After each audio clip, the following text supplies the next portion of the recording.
옆 사람하고 인사 이렇게 나누도록 하겠습니다. 하나님께서 당신을 준비시키십니다. 아멘. 아멘. 앞뒤로 한 번 더 인사 나누겠습니다. 모든 것이 하나님의 계획 안에 있습니다. 아멘. 아멘. 하나님 백성의 전쟁 준비라는 제목으로 말씀을 나눌 겁니다. 오늘부터 우리가 나눌 말씀은 이제 민수기를 들어갑니다. 부활절 전까지 우리가 가스펠 프로젝트의 진도를 따라서 창세기, 출애굽기, 레위기까지 왔습니다. 이러한 말씀을 제가 중간중간마다 드리는 것은 이제 새로운 예배를 드리기 위해서, 새로운 공동체에 들어오기 위해서 추가로 들어오신 분과 오늘 처음 오신 분들이 있을 것 같아서 말씀을 드립니다. 저희는 온누리 교회에서 출간한 가스펠 프로젝트라는 그 교재가 있습니다. 그래서 신구약을 복음을 중심으로 처음부터 끝까지를 한번 성경을 훑어보는 이제 공각 공부 교재인데, 그것을 가지고 우리가 나눔을 하고 리더들이 양육을 받고 있습니다. 그리고 또한 설교가 그 가스펠 프로젝트의 내용을 중심으로 진행되고 있기 때문에 그 흐름들을 좀 따라오셨으면 하는 마음들이 있는 겁니다. 그래서 이 설교를 듣고 예배를 드리면서 여러분들 좀 했으면 좋겠는 게 성경을 실제로 좀 읽어오면서 따라오셨으면 좋겠어요. 그래서 이 흐름에 따라서 오셨다면 창세기, 출애굽기, 레위기까지 읽으시고 이제 이번 주부터 민수기를 읽으신다면 보다 말씀을 좀 깊이 있게 알 수 있고 성경의 전체를 볼 수 있는 그런 좋은 시각이 생기지 않을까 싶습니다. 그래서 이런 얘기를 하는 것은 혹시나 이 전에의 어떤 말씀들이 좀 궁금하시다면은 유튜브에 꼭 들어가 보시기를 바랍니다. 승리 공동체 검색하시고 거기에 들어가서 조댓구알, 좋아요, 댓글, 구독, 알림 설정 꼭 해주시기를 주님의 이름으로 축원합니다. 뭐 이상한 걸로 들으신 분이 있는 것 같아요. 예, 아닙니다 그런 거. 자, 요즘 청년들은 다 그 말 쓴다던데 제가 괜히 했나요? 죄송합니다. 그럼 이제 하나님의 전쟁 준비라는 제목으로 말씀 나누도록 하겠습니다. 우리가 이제 읽어나가는 민수기는 모세 오경 중에서 네 번째에 해당합니다. 창세기, 출애굽기, 레위기, 민수기 네 번째에 오는 성경으로서 이 제목은 백성들의 숫자를 세웠다라는 이름으로 민수기, 그러니까 백성 민자에 셀 숫자 그리고 기록물의 기자를 붙여서 민수기라는 이름이 붙어 있습니다. 그런데 히브리어 원어 성경에는 이 민수기의 제목이 원어로 미드바르 해서 광야에서, 바는 뭐뭐 안에서, 그리고 미드바르가 광야거든요. 그래서 미드바르 해가지고 광야에서라는 제목을 갖고 있습니다. 그러니까 출애굽한 이후로 이 가나안 땅에 들어가기까지 이스라엘 백성들이 계속 지금 지내고 있는 곳이 광야입니다. 그렇기 때문에 미드바르라는 제목으로 이 민수기가 쓰여져 있습니다. 이제 이때의 역사를 좀 살펴보자면 그러합니다. 이스라엘 백성들이 출애굽한 이후로 광야를 지나서 이제 시내산에 도착을 했었습니다. 그 시내산에서 이제 십계명과 함께 하나님의 율법의 말씀들을 받았는데, 그때 받았던 이 율법, 제사법 이런 것들을 기록한 게 바로 우리가 지지난주까지 나누었던 레위기 말씀입니다. 그러니까 이 레위기 안에는 무엇이 있느냐? 어떠한 사건이 기록되어 있는 것이 아니고 이스라엘 백성들이 어떠한 경험들을 하게 되는 게 아니라 바로 하나님께서 이 주신 말씀들, 제사를 어떻게 드려야 되는지, 우리가 지켜야 될 규율이 무엇인지, 뭐 이러한 것들이 들어있는 쉽게 말해서 좀 법전 같은 느낌들이 이 레위기 안에 있습니다. 그래서 이제 보통 성경을 통독하는 사람들이 창세기, 출애굽기까지 버텼다가 이제 레위기 가면은 나에게 통독은 무리하면서 막 이제 포기하시는 분들이 있습니다. 그만큼 좀 읽기가 쉽지가 않죠. 왜냐면은 뭐 소재, 처음부터 끝까지 이제 소를 어떻게 해가지고 피를 어디다 뿌리고 어떻게 해서 어떻게 해라, 속건제, 뭐를 또 다시 소를 어떻게 하고 양을 어떻게 하고 막 하니까 도대체 이게 뭐야, 레시피야, 아니면 이게 뭐야 하면서 막 되게 혼란스러워합니다. 그런데 이것이 오늘날 이제 예수 그리스도의 은혜를 때를 살아가는 우리에게 있어서 율법을 지키는 것이 아니니까 사실 몰라도 된다라고 할 수는 있지만, 그래도 그 레위기의 뜻을 통해서 하나님이 분명히 계시하시는 말씀들이 있어요. 오늘날까지 이어지는 뜻들이 있습니다. 그래서 그거를 풀어서 5가지 제사, 이제 번제, 소제, 속번제, 속제제, 화목제, 이 5가지 제사에 대해서 설교를 했던 게 지지난주까지의 내용입니다. 지금 무슨 내용인지 되게 궁금해하시는 표정이 있는데 어떻게 해야 된다고요? 유튜브에서 승리 공동체에 들어가서 조댓구알 그거 하시면 되겠습니다. 그래서 그 5가지 제사에 대해서 꼭 숙지를 하시고 설교를 들어서 정리를 하신 다음에 민수기로 들어오시면 되겠습니다.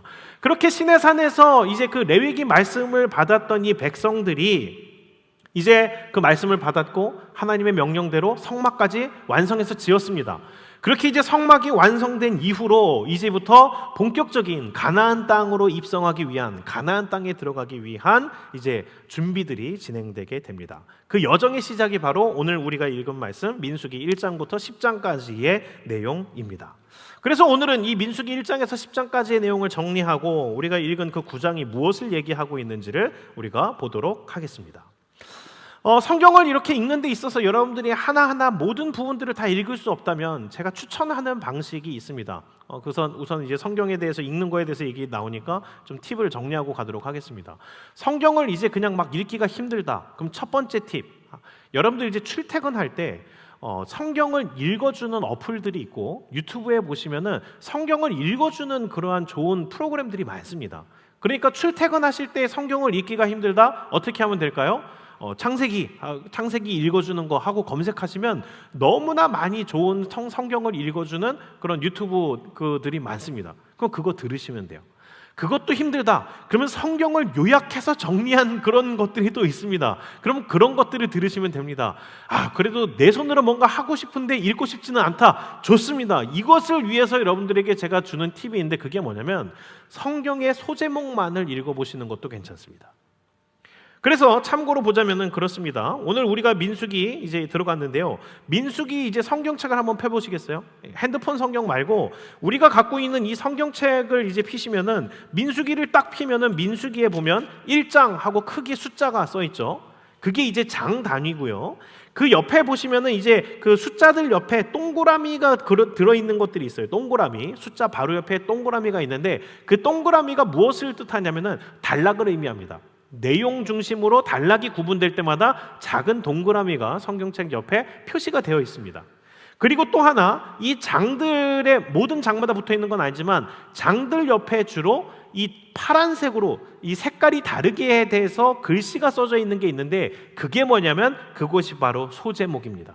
그 소제목은 이 전체 이 단락들이 그래도 나누어져 있지만 그 전체의 단락을 아우르는 이 가장 중심된 내용들을 정리해서 작은 제목으로 달아놓은 게 바로 이 소제목들입니다. 그러니까 힌트를 드리자면 이겁니다. 성경을 다 읽을 시간이 없어. 근데 이제 내용은 이해하고 싶어. 그러면 이 성경의 소제목만 봐도 여러분들이 내용은 이해할 수 있다라는 겁니다. 그래서 우리 예를 들어서 한번 보겠습니다. 민수기 1장 거기에 소제목에 뭐가 써 있냐면 이렇게 써 있습니다. 읽어볼까요? 시작. 싸움에 나갈 만한 자를 계수하다. 그러면 이제 무슨 내용들이 나와 있을까요? 싸움에 나갈 만한 사람들을 계수하는 내용이 쭉 나오는 겁니다. 그래서 루벤 자손은 누구 해서 몇 명, 갓 자손은 누구 해서 몇 명, 아셀 자손은 해서 몇 명, 이렇게 해서 계속 백성들의 숫자를 세는 것들이 나오는 게 이제 민수기라는 거죠. 그래서 1장의 내용은 그렇게 나오고, 자 이제 2장으로 가도록 하겠습니다. 2장에는 어떤 소제목이 써여 있었나? 우리 같이 읽어볼까요? 시작. 진편성 및 행군 순서. 그렇습니다. 이 소제목만 봐도 이제 어떤 내용들이 나오는지를 알겠죠. 그렇습니다. 민수기 1장에는 백성들의 숫자를 파악하는 것으로부터 시작합니다. 어떻게 무엇을 위해서 파악했다고요? 이제 가나안 땅에 들어가기 전에, 가나안 땅에 입성하기 전에 과연 우리는 몇 명, 백성들은 몇 명이나 되고 그 가운데 싸움에 나갈 만한 성인 남성의 숫자는 몇 명이나 되나, 이것들을 파악을 함으로써 시작됩니다. 이제 2장에도 이제 진편성 및 행군 순서가 나왔습니다. 벌써 이제 군사 용어들이 계속 나오지 않습니까? 전쟁에 나갈 만한 사람들의 수를 계수하고 진을 어떻게 편성해서 행군의 순서는 어떻게 한다, 이것들이 나옵니다. 자, 진이란 게 뭘까요? 이제 여기서 이제 여성분들이나 아니면 이제 스포츠나 이런 군대에 대해서 잘 모르시는 분은 이해가 없을 수도 있기 때문에 설명을 드리자면 그렇습니다. 전쟁에 대해서 모르는 사람들은 전쟁을 이렇게 생각합니다. 그냥 군인들이 일렬로 서가지고 서로 총을 쏘는 줄로 알아요. 그렇게 전쟁이 진행되지 않습니다. 그냥 좋은 무기 들고 돌격 앞으로, 옛날에도 이렇게 싸우지 않았습니다. 어떻게 했냐면 부대를 나누고 그 부대를 적재적소에 편성해서 진형을, 어떤 이 형태를, 포지션을 정하는 겁니다. 그래서 축구에서도 보면은 포지션마다 이 포지션을 어떻게 세우느냐에 따라서 이 축구의 경기 형태가 달라지죠. 수비를 위주로 한다면은 뭐 3-3-4 아니면 뭐 2-3 뭐 이렇게 뭐 5 뭐 이런 식으로 이제 축구에서도 이제 진영을 이렇게 다 다르게 하잖아요. 그것처럼 전쟁에서도 진을 짜가지고 적재적소에 배치하는 게 전쟁에 있어서 아주 중요한 수단이라는 겁니다. 그래서 손자병법에 보면 진영과 진법에 대해서 이렇게 얘기를 하고 있어요. 제가 읽어보겠습니다. 군대의 힘을 세라 하고 이 세력을 충분히 발휘할 수 있는 여건을 진형이라 한다. 진법이란 여러 진영 중에 적의 허점을 드러내고 아군이 이길 수 있는 여건에 맞는 진형을 고르는 원리이다. 진형에는 크게 7가지가 있다. 원진, 방진, 추행진, 장사진, 안행진, 어린진, 하객진. 이게 손자병법에 있는 말입니다. 그렇습니다. 각 진영들이 진형의 모양들이 있습니다. 어떤 건 원형이 있고 어떤 건 삼각형이 있고 어떤 건 반달 모양이 있고 그렇습니다. 이제 여기서 그냥 구체적인 예로서 설명을 드리자면 여러분들이 이제 어디서 이름을 들어본 진형이 있을 겁니다. 그게 그 유명한 하객진. 예, 하객진. 이게 뭐냐면 이순신 장군님이 한산도 대첩에서 일본의 수군을 괴멸시킨 진형이 바로 하객진입니다. 우리 한번 그림으로 볼까요? 하객진은 이렇게 되어 있습니다. 예, 지금 그 부대의 이름을 써놓은 겁니다. 마치 이렇게 위에 이렇게 그릇 모양으로 되어 있고 마치 학이 날개를 펴고 있는 듯한 모형이라고 하객진입니다. 이걸 배로써 보여드리자면 이렇게 됩니다.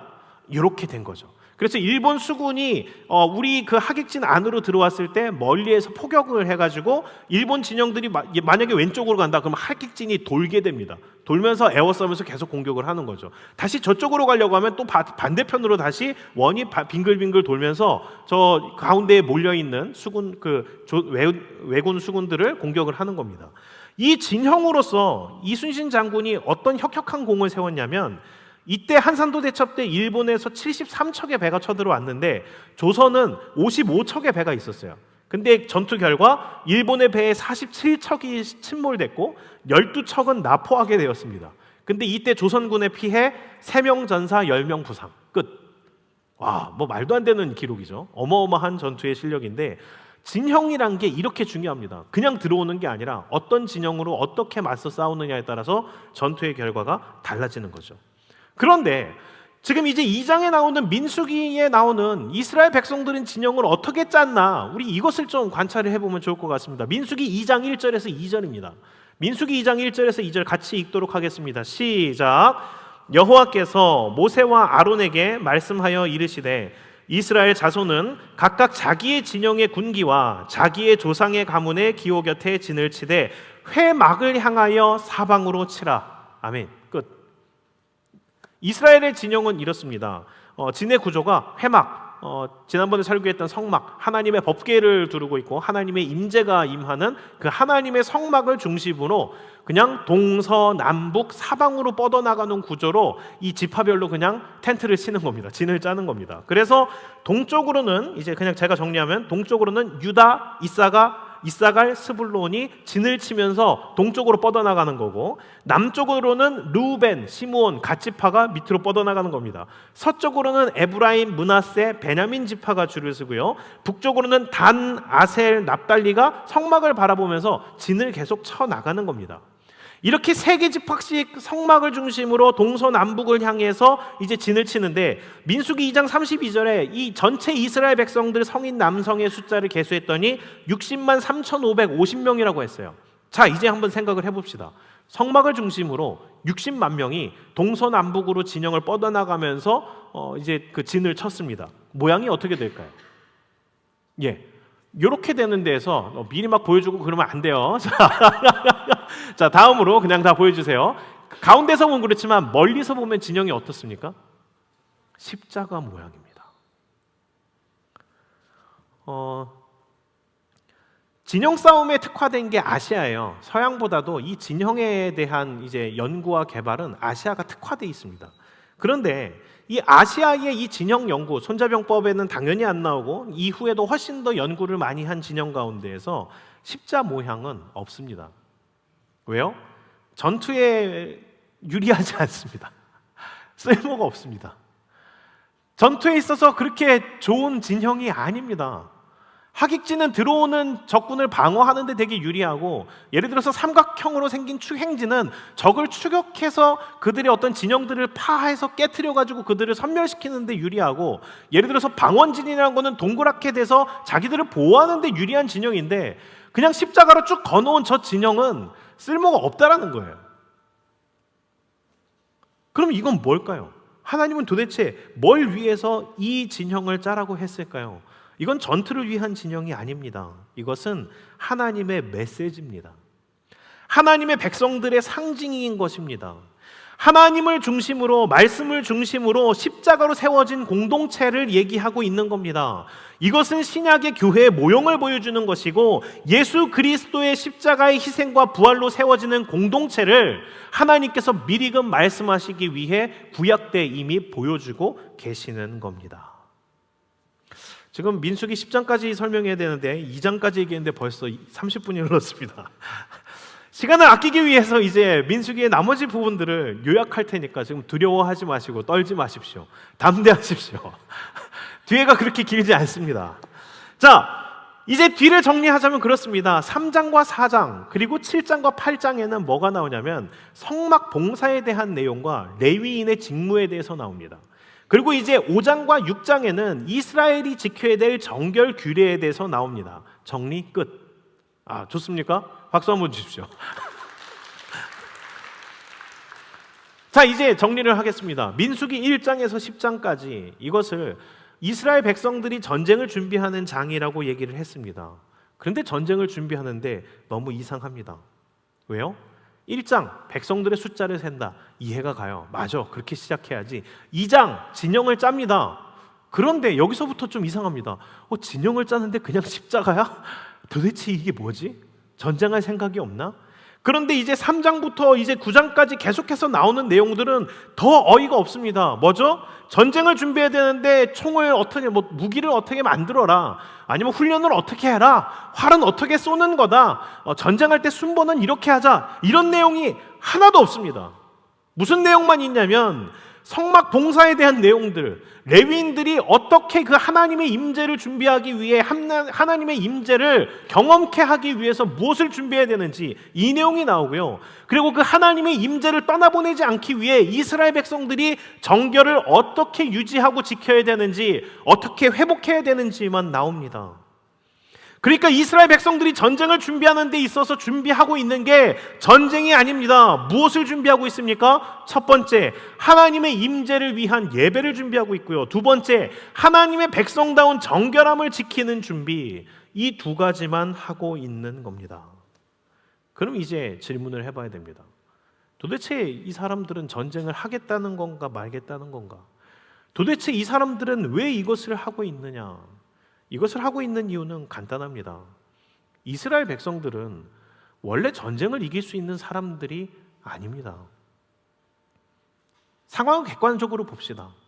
이스라엘 백성들은 그냥 광야에서 하나님의 인도함을 따라 나왔습니다. 그들의 출신은 노예 출신입니다.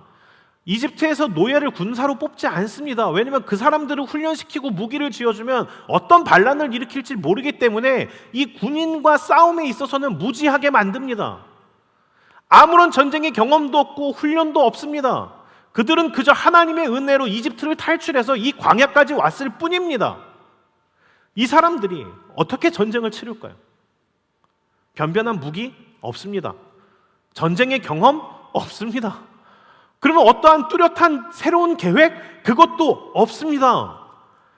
그런 이들에게 있어서 얼만큼 더 무기를 준비하느냐, 얼만큼 더 훈련하느냐, 얼만큼 더 애를 써보느냐, 이것들이 가나안을 정복하는 데 하등의 도움이 되지 않습니다. 그럼 하나님은 도대체 어떻게 전쟁을 치르겠다라는 생각인 겁니까? 이 전쟁은 하나님이 하시겠다라는 겁니다. 전쟁을 잘 싸우는 국가를 만들어서 이 대단한 이 훈련 잘 된 사람들을 봐라, 이것이 아니라 하나님은 지금 하나님이 하시는 일을 보여주고 하나님 나라가 어떻게 이루어지는지를 보여주시려는 겁니다. 그래서 이스라엘 백성들이 앞으로 싸워나갈 싸움은 잘 훈련되고 대단한 이스라엘 백성들이 뭔가를 이루었다가 아니라 그 하나님께서 하시는 일들이 어떤가를 증명하는 싸움이었습니다. 그렇기 때문에 이 싸움에서 가장 중요한 것은 무엇이냐? 하나님이 함께 하시느냐 마느냐였습니다. 그 이스라엘 백성들이 그 하나님의 임재 가운데에서 떠나느냐 떠나지 않느냐의 싸움이었습니다. 그렇기 때문에 하나님께서 이 이스라엘 백성들에게 준비시켰던 가장 핵심은 어떤 전쟁을 위한 다른 훈련이 아닙니다. 하나님의 임재함 가운데 그 하나님의 임재함을 유지할 수 있는 정결함을 지키는 것, 그것이 바로 이스라엘, 하나님의 백성이 해야 될 전쟁 준비였다라는 겁니다. 그런데 이것은 오늘날 우리에게도 마찬가지입니다. 세상을 한번 바라보십시오. 우리 크리스찬들이 무엇을 할 수 있겠습니까? 세상 사람들의 악함과 세상의 부조리함, 그것을 나약한 우리들이 어떻게 바꾸겠습니까? 심지어 우리 공동체를 보십시오. 우리 안에 있는 부도덕함, 부족함, 연약함, 분열, 이런 것들을 우리가 어떻게 이겨나가겠습니까? 우리 안에서 보면 답이 없습니다. 우리 안에서 생각을 해보고 객관적으로 비교해보면 우리가 변해서 세상을 변화시킨다고 가당치도 않습니다. 그런데 하나님은 어떻게 얘기하십니까? 아니, 너네 연약해, 맞아. 그러나 하나님께서 그 연약한 우리를 들어서 쓰시겠다라고 지금 말씀하시는 겁니다. 전쟁은 내게 속하 있으니까 너희들은 내 임재를 기다려라. 전쟁은 나의 손에 달려있다. 세상은 골리앗처럼 강해 보이고 너희는 다윗처럼 어려 보이나 하나님 손에 붙들리면 그것이 이루어진단다. 하나님은 이것을 말씀하고 있는 겁니다. 하나님 백성의 전쟁 준비, 그것은 하나님의 임재 가운데에서 이루어지는 겁니다. 그렇기 때문에 신약에서도 그걸 보여주십니다. 예수님께서 부활하셨을 때 예수님의 제자들 신이 났죠. 아, 예수님이 부활하셨어. 그래서 제자들이 섣불리 예수님께 이렇게 얘기합니다. 아, 주님, 이제 이스라엘 나라를 회복하는 게 이때입니까? 이제 주님에 대한 확신이 섰으니 뭔가 제가 할 수 있을 것 같아요. 확신만으로 못합니다. 지금 뭔가 신남만으로 못합니다. 뭔가 할 수 있을 것 같은 분위기 가지고 못합니다. 그래서 예수님이 제자들에게 뭐라고 얘기합니까? 아니, 나가지 말고 기다려. 섣불리 지금 뛰어나가지 말고 너희들이 지금 해야 될 건 기도야. 하나님의 성령이 너희 안에 임재할 때까지 딴 거 하지 말고 기다려. 하나님의 성령이 충만해질 때까지 뭐 할 생각하지 말고 기다려. 니들이 어떠한 모의로, 니들이 어떠한 열심으로, 니들이 하고자 하는 어떠한 계획으로 하는 게 아니야. 하나님의 성령이 움직이실 때까지 기다려.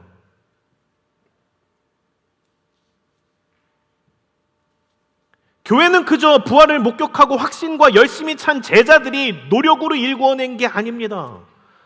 교회는 하나님의 성령의 임재 가운데 성령 하나님께서 제자들을 인도해내서 하나님께서 이루신 겁니다. 그렇기 때문에 구약의 시대 때에도 그랬고 초대교회 때도 그랬듯이 오늘날에도 마찬가지로 교회는 그저 이를 학문 열심으로 무언가를 이뤄나가는 것이 아니라 하나님의 임재 가운데 부르심을 받은 거룩함을 사모하는 자들이 하나님의 인도함을 통해서 이루어 나가는 게 교회인 겁니다. 그렇기 때문에 무언가를 하기 전에 나의 어떤 열심으로 이것이 옳다라고 우기기 전에 하나님의 임재함부터 사모해야 합니다. 하나님의 성령의 충만함을 경험해야 됩니다. 그곳에서부터 시작하는 겁니다. 그것을 훈련시키기 위해 하나님께서는 이스라엘 백성들의 행군부터 다르게 시킵니다. 그 준비를 하고 있는 이스라엘 백성들을 어떻게 하나님이 인도하시고 훈련을 시키느냐, 그게 민수기 9장 15절에서 23절입니다. 민수기 9장 15절에서 23절 우리 같이 한번 교독으로 다시 한번 읽어보도록 하겠습니다. 민수기 9장 15절에서 23절 교독으로 읽습니다. 성막을 세운 날에 구름이 성막 곧 증거의 성막을 덮었고 저녁이 되면 성막 위에 불 모양 같은 것이 나타나서 아침까지 이르렀으되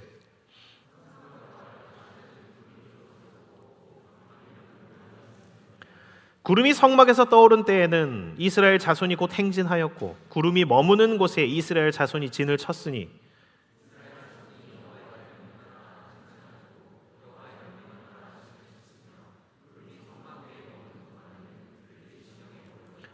구름이 성막 위에 머무는 날이 오랠 때에는 이스라엘 자손이 여호와의 명령을 지켜 행진하지 아니하였으며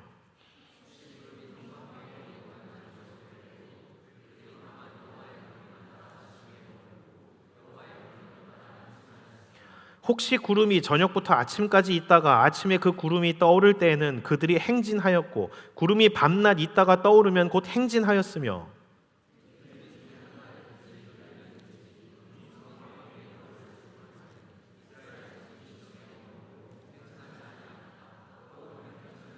같이 읽습니다. 곧 그들이 여호와의 명령을 따라 진을 치며 여호와의 명령을 따라 행진하고 또 모세를 통하여 이르신 여호와의 명령을 따라 여호와의 직임을 지켰더라. 아멘. 아멘. 하나님께서 훈련시키신 건 아주 간단합니다. 눈에 보이는 구름을 보여주시고 구름이 가면 따라가라, 멈추면 멈춰라입니다. 이것이 쉬워 보입니까? 쉽지 않습니다.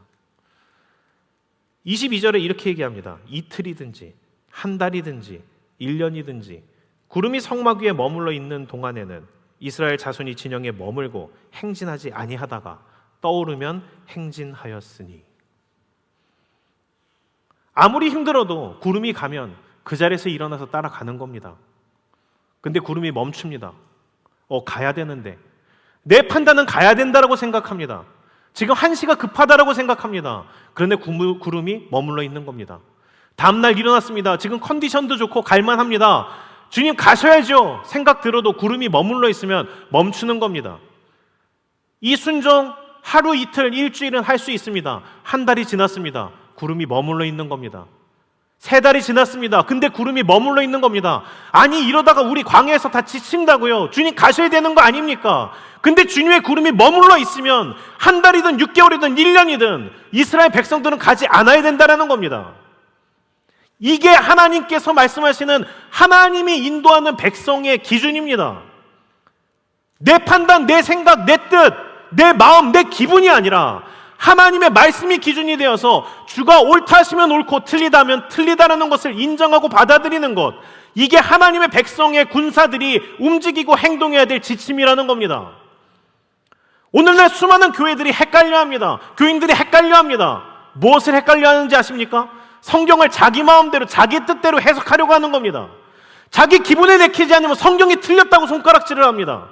내가 좋으면 내 취향대로, 남자를 좋아하든 여자를 좋아하든 내가 좋으면 내 취향대로 11조를 내든 말든 자기 마음대로 성경을 재단해서 자기 뜻대로 행하려고 합니다.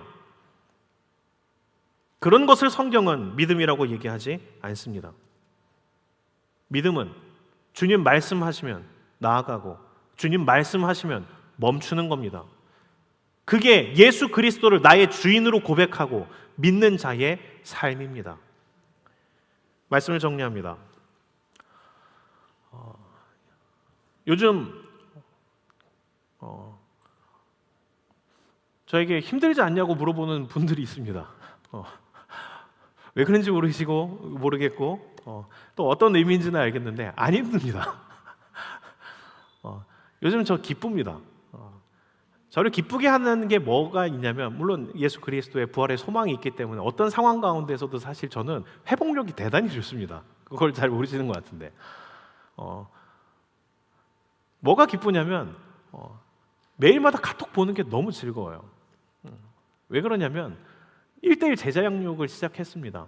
아직 믿음이 연약한 우리 형제 자매들이 아주 귀한 우리 전도사님과 또 우리 이수연 자매가 1:1 제자 양육 리더로서 카톡방을 같이 지금 운영을 하고 있어요.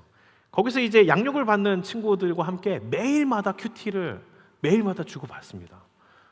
근데 저 형제가, 저 자매가 과연 그 매일마다 그 큐티를 올릴까라고 생각했는데 정말 매일마다 큐티가, 어쩔 때 빠질 때가 있는데 매일마다 그 묵상 나눔의 큐티들이 올라오고 있는 거예요. 전혀 그런 것들을 지금 묵상할 만큼 성장한 사람인가라는 의심으로 저는 그냥 성경 읽기만 시켜도 돼라고 했는데, 또 우리 순종을 잘하는 리더들이 그냥 매일마다 큐티를 하라고 시켜서 큐티 내용들을 받고 있는 거예요. 근데 그 묵상의 내용들이 너무 귀합니다. 하나님의 말씀의 뜻이 무엇인가를 고민하고 묵상하고 그것들을 계속해서 묵상하면서 말씀을 따라가기 위해 애를 쓰는 그 모습들을 보는데 이게 너무 기쁜 거예요. 야, 우리 청년들이, 저 연약한 형제, 연약한 자매가 하나님의 뜻을 찾기 위해 애를 쓰고 있구나. 이게 저를 매일마다 가슴 벅차게 만듭니다. 주님 말씀하시면 내가 나아가리다, 주님 뜻이 아니면 내가 멈춰서리다. 이 놀라운 고백을 하는 데 있어서 우리에게 있어서 제일 먼저 전제되어야 할 게 있습니다. 그 전제되어야 될 것이 무엇이냐? 질문하겠습니다. 오늘 당신을 향한 하나님의 뜻은, 메시지는 뭐였습니까? 주님의 뜻을 순종하고 따르겠다라고 했는데, 그러면 여러분들 질문하겠습니다. 오늘 여러분에게 주신 하나님의 말씀은, 그 음성은 무엇이었습니까? 오늘 여러분들이 어떻게 살아가기를 원하는 하나님의 음성이 무엇이었냐고요? 하나님의 뜻을 모르고 하나님의 음성을 모르는데 무엇을 따르겠다라는 겁니까? 저는 크리스찬에게 있어서 말씀 읽기, 특히 하나님의 말씀을 묵상하는 것은 그건 기본이라고 생각을 합니다. 물론 때로는 못할 수도 있죠. 그러나 여러분들의 하루하루 매일매일 가운데 하나님의 말씀이 여러분들의 삶과 상관이 없다면, 여러분들이 이 말씀을 찾지 않고 있다면, 이 말씀을 전혀 읽지 않고 있다면 주님의 뜻을 따르는 건 불가능합니다. 여러분들은 따지자면 구름 자체를 보지 않는 겁니다.